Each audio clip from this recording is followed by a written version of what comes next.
Assalamualaikum warahmatullahi wabarakatuh. Di masa lalu, manusia hidup dalam ketidaktahuan. Penyakit datang sebagai misteri, dianggap sebagai hukuman dari langit. Tidak ada dokter, tidak ada rumah sakit, hanya paranormal yang mengandalkan mantra dan ritual sebagai pengobatan. Namun, di tengah gelapnya zaman, seorang pemuda menantang dogma yang tidak bisa diuji oleh pemikiran rasional. Ia mencari jawaban dengan akal dan ilmu, menggali pengetahuan yang tersembunyi, dan menuliskannya dalam kitab yang bertahan selama berabad-abad. Siapakah dia? Bagaimana pemikirannya mampu mengubah dunia? Selamat datang di Dimensi Eksplorasi, tempat kita menyelami kisah para tokoh hebat. Dan hari ini, kita akan mengungkap kisah seorang jenius yang meletakkan pondasi ilmu kedokteran modern. Namanya bergema sepanjang sejarah. Ibnu Sina.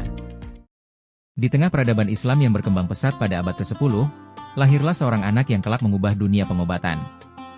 Namanya Abu Ali Al-Husain Ibnu Abdillah Ibnu Sina. Dunia mengenalnya dengan sebutan Ibnu Sina. Ia tidak lahir dalam keluarga tabib atau ilmuwan, tetapi kecerdasannya sudah terlihat sejak usia dini. Pada usia 10 tahun, saat anak-anak seusianya bermain di jalanan, Ibnu Sina telah menghafal seluruh Al-Quran. Tidak hanya itu, ia sudah mampu mempelajari logika, filsafat, geometri, dan astronomi. Namun, yang paling menarik hatinya adalah ilmu pengobatan.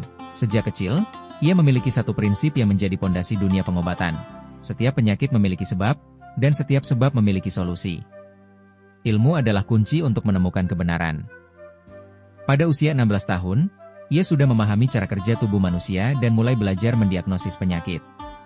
Berbeda dengan paranormal yang masih terjebak dalam pengobatan berbasis mistis, Ibnu Sina sudah menggunakan analisis ilmiah tentang kesehatan manusia.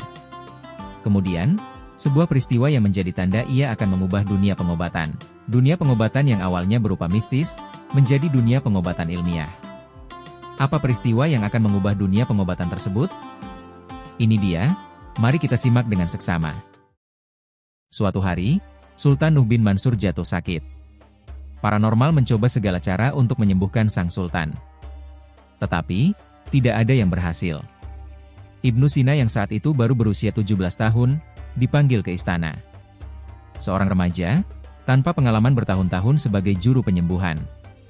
Tetapi, isi kepalanya penuh berbagai macam ilmu. Ia memeriksa sultan dengan metode yang belum pernah dilakukan oleh siapapun. Ia mengamati detak jantung sang sultan, warna kulit, dan pola makan. Sementara paranormal percaya bahwa penyakit sultan adalah kutukan.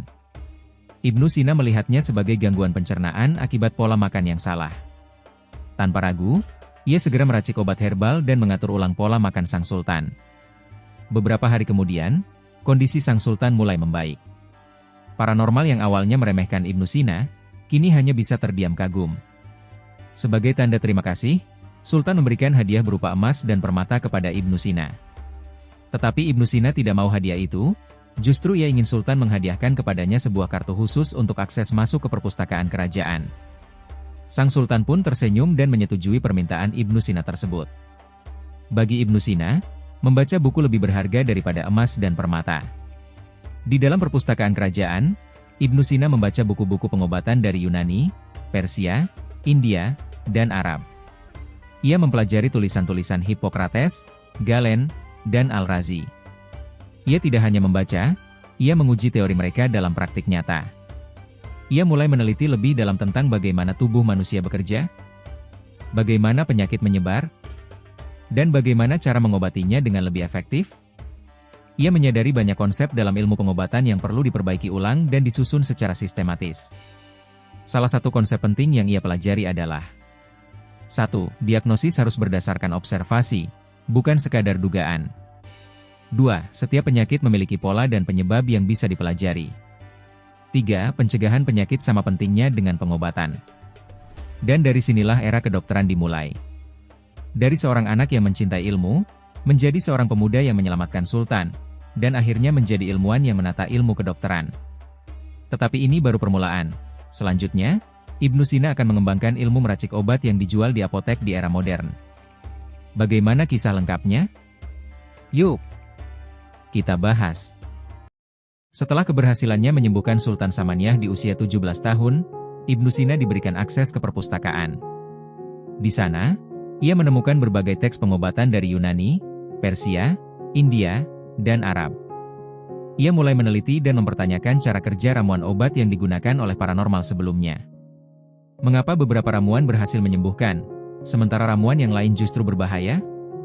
Mengapa satu obat bekerja untuk seseorang, tetapi tidak bekerja untuk orang lain? Dari pertanyaan-pertanyaan itu, Ibnu Sina menyadari bahwa obat harus memiliki standar ilmiah yang jelas. Ia menekankan bahwa obat bukan hanya sekadar campuran herbal, tetapi harus dianalisis berdasarkan efeknya terhadap tubuh manusia. Ia mengembangkan metode pengujian obat, merancang dosis yang lebih akurat, dan mulai mencatat efek samping dari berbagai bahan obat. Pendekatannya yang berbasis eksperimen menjadikannya pelopor dalam dunia farmasi modern. Suatu hari, seorang pedagang kaya datang ke Ibnu Sina dengan keluhan sakit kepala hebat dan demam tinggi. Sebelumnya, ia telah mendatangi paranormal dan memberinya ramuan herbal dalam jumlah besar. Namun, setelah meminum ramuan itu, kondisinya justru semakin memburuk. Ibnu Sina segera menganalisis kandungan obat yang diberikan kepadanya. Ia menemukan bahwa paranormal sebelumnya telah memberikan dosis yang terlalu tinggi, yang menyebabkan reaksi negatif dalam tubuh pedagang tersebut. Dengan menggunakan metode pengamatannya, Ibnu Sina meracik obat baru dengan takaran yang lebih kecil dan lebih seimbang, serta mengatur pola makan dan istirahat pedagang itu. Beberapa hari kemudian, pedagang tersebut mulai membaik dan kembali sehat.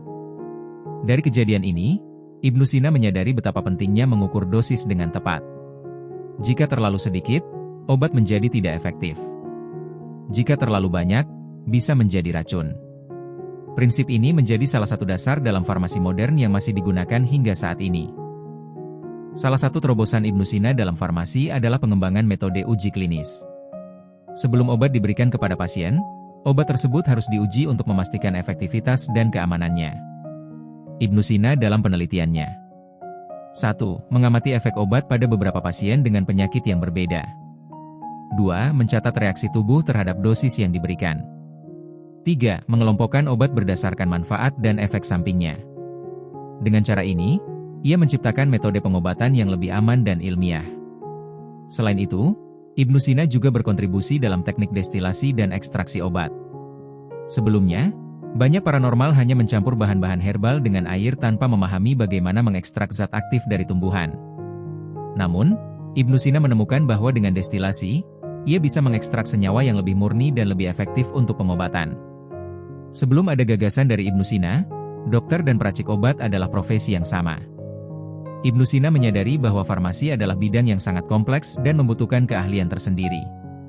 Ia menyarankan agar profesi dokter dan apoteker harus dipisahkan, sehingga masing-masing bisa fokus pada bidangnya.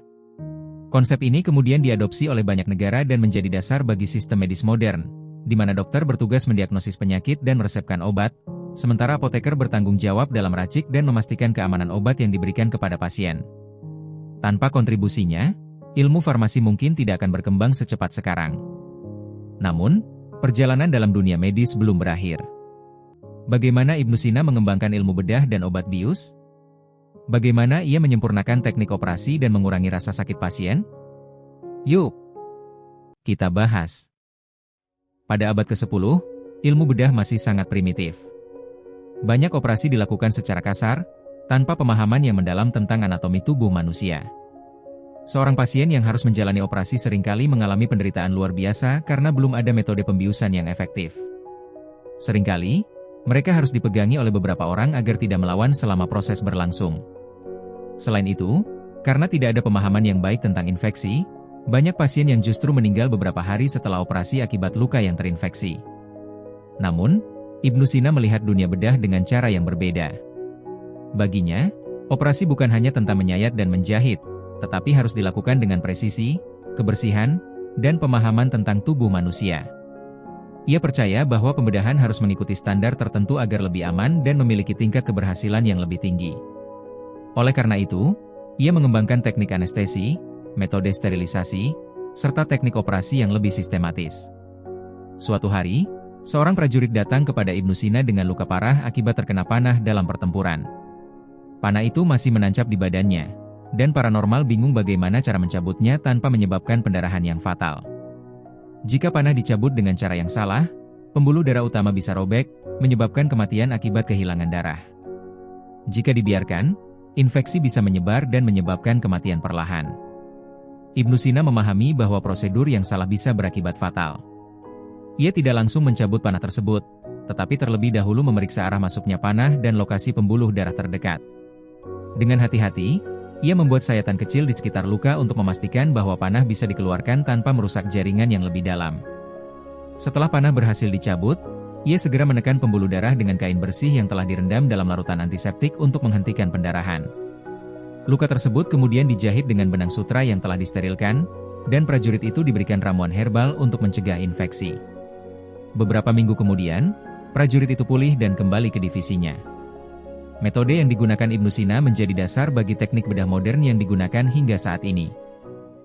Salah satu inovasi terbesar Ibnu Sina dalam ilmu bedah adalah pengembangan metode anestesi. Sebelum adanya anestesi, operasi menjadi pengalaman yang sangat menyiksa bagi pasien. Banyak pasien yang mengalami trauma berat akibat rasa sakit yang luar biasa, bahkan beberapa meninggal karena syok.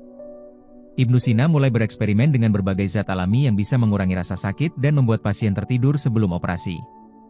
Ia menemukan bahwa opium yang dicampur dengan tanaman tertentu memiliki efek sedatif yang cukup kuat. Ia juga menggunakan teknik uap dari tanaman tertentu untuk membantu pasien kehilangan kesadaran sementara. Metode ini menjadi cikal bakal obat bius yang digunakan pada medis modern. Seorang pedagang kaya datang kepada Ibnu Sina dengan keluhan benjolan besar di perutnya yang semakin membesar dan menyebabkan rasa sakit luar biasa. Setelah melakukan pemeriksaan, Ibnu Sina menyadari bahwa benjolan itu adalah tumor yang harus segera diangkat.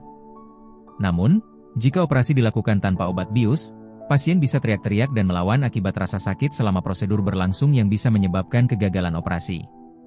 Untuk mengatasi masalah ini, Ibnu Sina memberikan ramuan yang mengandung opium dan tanaman sedatif lainnya agar pedagang itu tertidur sebelum operasi. Setelah pasien kehilangan kesadaran, ia melakukan pembedahan dengan cepat dan presisi, memastikan bahwa tumor dapat diangkat tanpa menyebabkan pendarahan berlebihan.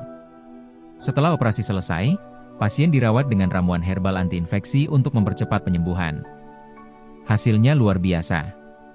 Pasien pulih tanpa mengalami komplikasi besar, dan ini menjadi bukti bahwa pembedahan yang dilakukan dengan obat bius jauh lebih aman dan efektif dibandingkan metode lama. Selain obat bius, Ibnu Sina juga menyadari bahwa banyak pasien meninggal bukan karena operasi itu sendiri, tetapi karena infeksi yang terjadi setelahnya. Pada masa itu, dokter seringkali menggunakan alat bedah yang sama untuk beberapa pasien tanpa membersihkannya dengan benar. Hal ini menyebabkan infeksi menyebar dengan cepat di rumah sakit atau tempat pengobatan.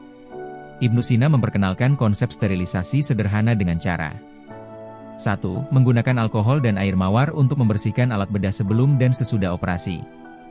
2. Memanaskan pisau bedah dengan api untuk membunuh kuman sebelum digunakan. 3. Menyarankan agar tangan dokter dan luka pasien dibersihkan sebelum operasi dilakukan. Metode ini berhasil mengurangi angka kematian pasca operasi secara signifikan dan menjadi dasar bagi konsep antiseptik modern yang kemudian dikembangkan oleh Joseph Lister pada abad ke-19. Tanpa kontribusinya, ilmu bedah mungkin tidak akan berkembang seperti sekarang. Namun, tantangan terbesar dalam dunia medis belum berakhir. Bagaimana Ibnu Sina menghadapi epidemi dan penyakit menular? Bagaimana ia menemukan konsep karantina dan pencegahan penyakit? Ini dia pembahasan lengkapnya. Pada masa Ibnu Sina, wabah penyakit seringkali dianggap sebagai kutukan dari langit. Penduduk percaya bahwa mereka jatuh sakit karena dosa, roh jahat, atau semacamnya. Tidak ada konsep tentang bakteri atau virus, tidak ada pemahaman tentang cara penyakit menyebar, dan tidak ada sistem karantina atau isolasi yang jelas. Ketika sebuah penyakit menyerang, orang-orang hanya bisa pasrah atau mencoba pengobatan yang tidak ilmiah. Namun, Ibnu Sina memiliki pemikiran yang berbeda. Baginya, penyakit bukanlah hukuman atau kutukan, melainkan sesuatu yang memiliki pola, penyebab, dan cara penyebarannya. Jika sesuatu memiliki penyebab, maka pasti ada cara untuk mencegahnya. Dalam kitab Al-Hanun fi Al-Tib, ia menyatakan bahwa penyakit tidak muncul secara tiba-tiba, tetapi menyebar dari satu orang ke orang lain. Ia mencetuskan gagasan bahwa penyakit dapat menular melalui udara, kontak langsung, serta air yang tercemar. Lingkungan yang kotor meningkatkan risiko penyebaran penyakit dan untuk menghentikan wabah, langkah utama yang harus dilakukan adalah menjaga kebersihan, mengisolasi pasien, serta membatasi interaksi dengan orang yang terinfeksi. Suatu hari, Ibnu Sina tiba di sebuah kota yang dilanda wabah misterius. Penduduk mengalami gejala demam tinggi, batuk, dan tubuh yang melemah. Dalam hitungan hari, banyak orang meninggal, rumah sakit penuh, dan paranormal tidak tahu bagaimana menghentikan penyebaran penyakit ini. Sebagian penduduk percaya bahwa penyakit ini adalah kutukan, sementara yang lain mengira penyakit itu bisa menular hanya dengan melihat mata orang yang sakit. Ibnu Sina tidak percaya pada tahayul. Ia mulai mengamati pola penyebaran penyakit dan menemukan beberapa fakta penting.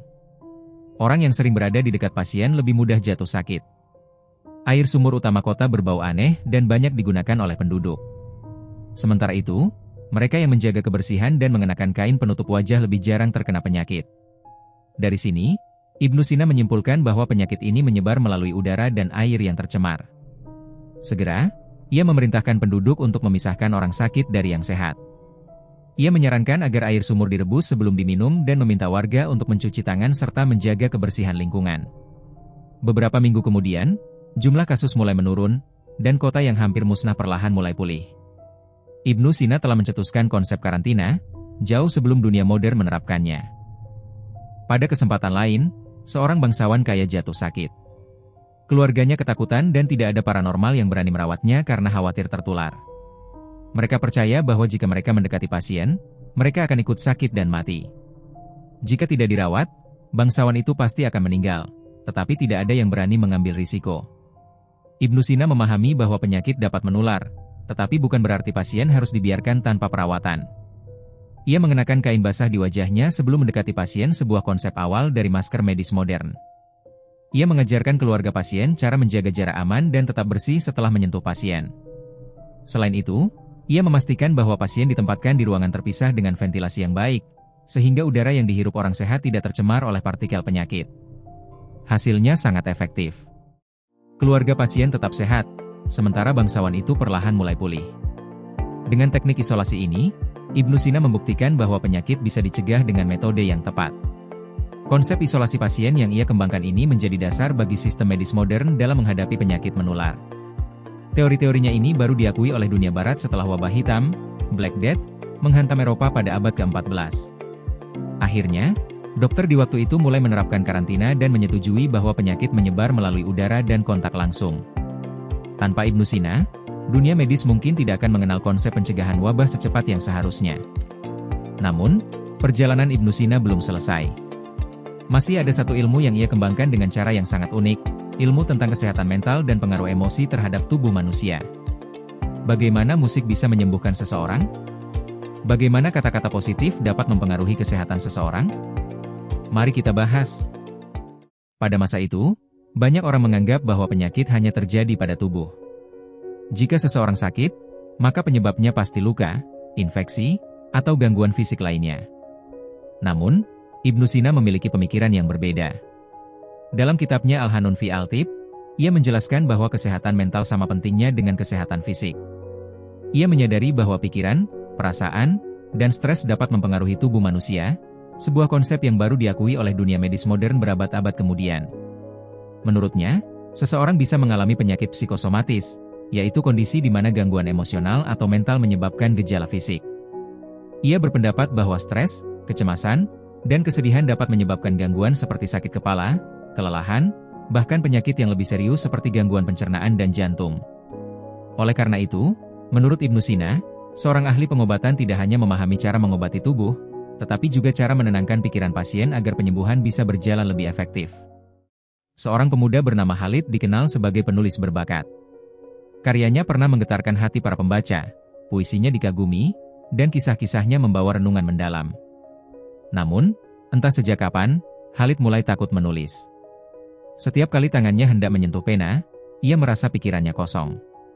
Ia takut tulisannya tidak lagi bermakna, takut dicemooh, takut karyanya tak sebanding dengan para sastrawan besar. Suatu hari, Khalid mendengar tentang Ibnu Sina, seorang cendekiawan yang tidak hanya ahli dalam ilmu kedokteran, tetapi juga filsafat dan seni. Dengan langkah ragu, ia datang menemui sang ilmuwan. "Apa yang membuatmu berhenti menulis?" tanya Ibnu Sina, menatap Khalid dengan penuh perhatian. "Aku takut," jawab Khalid lirih. "Takut tulisanku tak cukup baik. Takut orang-orang menganggapnya sia-sia.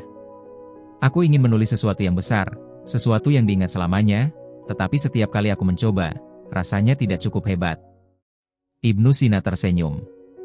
Ia lalu mengambil selembar perkamen kosong dan meletakkannya di depan Khalid. "Tulis satu kata saja," katanya. Khalid menatap perkamen itu lama. Tangannya gemetar, pikirannya penuh kebingungan. Ia menggeleng. Aku tidak tahu harus menulis apa. Ibnu Sina mengambil pena dari tangannya, lalu menulis satu kata, awal. Setiap perjalanan panjang selalu dimulai dengan satu langkah. Dan setiap kisah besar dimulai dengan satu kata, kata Ibnu Sina. Jangan menunggu kesempurnaan. Jangan menunggu pengakuan. Menulislah, bukan untuk orang lain, tetapi untuk dirimu sendiri. Biarkan tintamu mengalir, dan biarkan pikiranmu bebas. Khalid terdiam. Kata-kata itu meresap dalam hatinya. Malam itu, ia pulang, mengambil pena, dan mulai menulis lagi, tanpa takut. Selain kata-kata, Ibnu Sina percaya bahwa musik memiliki kekuatan untuk menyembuhkan. Ia menemukan bahwa melodi tertentu dapat menenangkan pikiran, mengurangi stres, dan bahkan membantu pemulihan dari berbagai penyakit. Dalam penelitiannya, Ibnu Sina menyadari bahwa musik dengan tempo lambat dapat membuat seseorang lebih rileks, mengurangi kecemasan, dan meningkatkan kualitas tidur. Sebaliknya, musik dengan ritme yang dinamis dapat membangkitkan semangat, meningkatkan energi, dan mempercepat proses penyembuhan. Nada-nada harmonis juga terbukti membantu pasien dengan gangguan emosional agar lebih tenang dan fokus. Melalui terapi musik, Ibnu Sina telah menunjukkan bahwa obat yang paling ampuh tidak selalu harus berupa ramuan. Terkadang, ketenangan yang sesungguhnya berasal dari harmoni antara tubuh, pikiran, dan suara yang mengalun lembut di tengah malam.